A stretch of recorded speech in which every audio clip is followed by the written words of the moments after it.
Triads. If you've been playing chords at all, you've already been using these. You just might not know what makes them tick. And once you do, you'll instantly understand why some chords feel happy, some feel sad, and some feel like the world is about to end. A triad is a chord made from 3 different notes built by stacking notes a third apart. So it's either minor third or major third interval.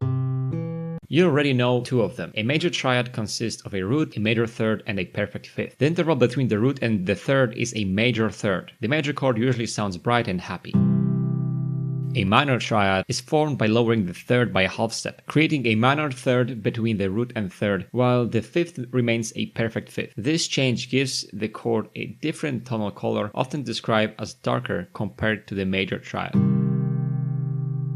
And these 2 are the backbone of almost every song ever written. But then there are the other 2, and these are where it gets really interesting. An augmented chord. It raises the fifth, so we get root, third, and sharp fifth. That sharpened top note creates this eerie instability. It sounds very strange on its own, but in context it can be powerful. In Blackout by Muse, that augmented chord creates tension right before it falls back to the 1 chord. And that resolution feels huge because of it.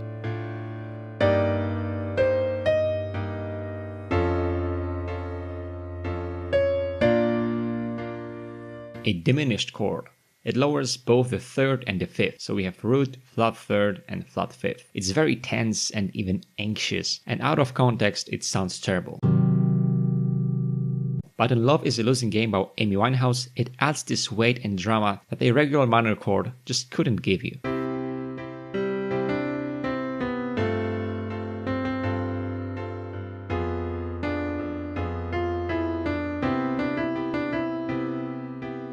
Here's a simple way to see all 4 at once. We can just assume that major chord is the default one and we can just move notes around. Minor third comes down. Augmented fifth goes up. Diminished, both third and fifth come down. There's of course more to triads, but that's all we can cover in 100 seconds. And if you want to dive deeper, I highly recommend David Bennet's videos on diminished and augmented triads. If you enjoyed this video, hit like and subscribe. It really helps the channel grow, and I'll see you in the next one.